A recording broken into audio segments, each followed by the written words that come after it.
belum penyampaian dari Abati mungkin nanti Ibu bisa sosialisasikan kembali dengan Abati bagaimana, karena kan kita kan cuma dari bulan berapa, bulan 10 ya, cuman baru kita yang turun, tetapi kita belum ada turun secara maksimal dengan misalnya dengan tokoh masyarakat atau dengan tokoh agama, kita turun bersama dengan lintas sektor. Karena gini, kalau misalnya hanya kita aja misalnya prokes atau imunisasi atau kita dari puskesmas tanpa kita turun bersama, mungkin nanti di 2016 mungkin ada dana dari BOP, kalau bisa kita turun secara berdampingan, atau kita mungkin Ibu sebagai kepala puskesmas bisa mengadakan lebih pendekatan, mungkin bisa bantuan dengan Pak Haji Hamdani ataupun tokoh-tokoh yang memang tokoh masyarakatnya.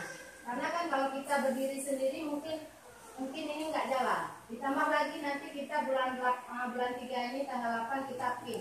Sementara di Indramayu aja sekarang sudah ada kasus difteri. Mungkin kita di Aceh belum, mudah-mudahan jangan ada.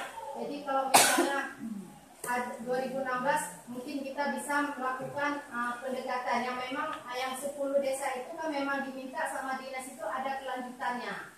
Mungkin kalau desa-desa yang lain ada juga yang nggak mau imunisasi, tetapi nggak semuanya, paling 1-2 orang itu masih bisa diiniin. Tapi kalau yang 10 desa ini memang sama sekali nggak mau, terutama Raya Kambu itu DPTHB sama sekali nggak mau.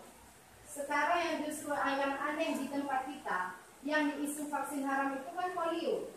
Malah polio itu yang cukup bagus cakupannya. Sementara yang DPTHB yang itu karena reaksinya demam itu tidak mau. Tetapi untuk ke depan mungkin kita lebih ini lagi, karena mulai bulan 6 polio itu nggak lagi kita kasih secara tetes, mungkin sudah melalui suntikan juga. Jadi mungkin kalau misalnya ini nggak langsung kita kerjasama dengan lintas sektor, mungkin kita makin rendah lagi cakupannya. Kemudian sedikit ini lagi masalah HB0.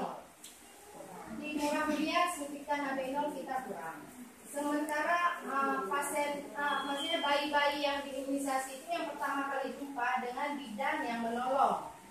Dan kebanyakan yang menolong di tempat kita bukan bidan desa, bidan BPS. Jadi saya mohon sama bidan BPS kerjasama dengan bidan desa. Kalau misalnya setiap persalinan itu tolong di HB0.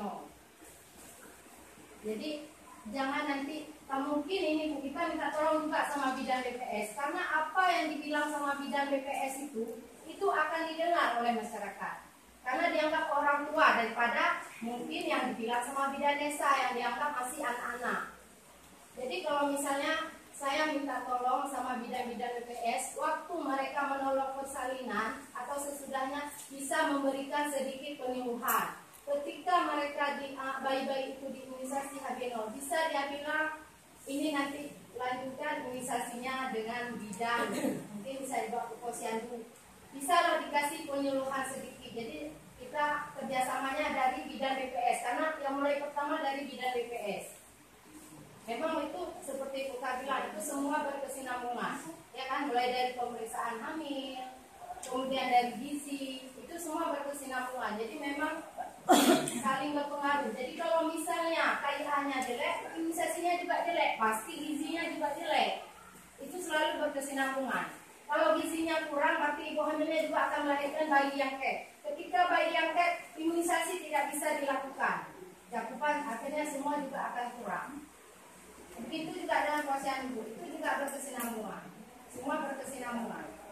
Jadi saya rasa itu aja masalah imunisasi. Mungkin kalau di ruangan kita mungkin kalau pelayanan imunisasi di ruangan mungkin kita nggak kurang.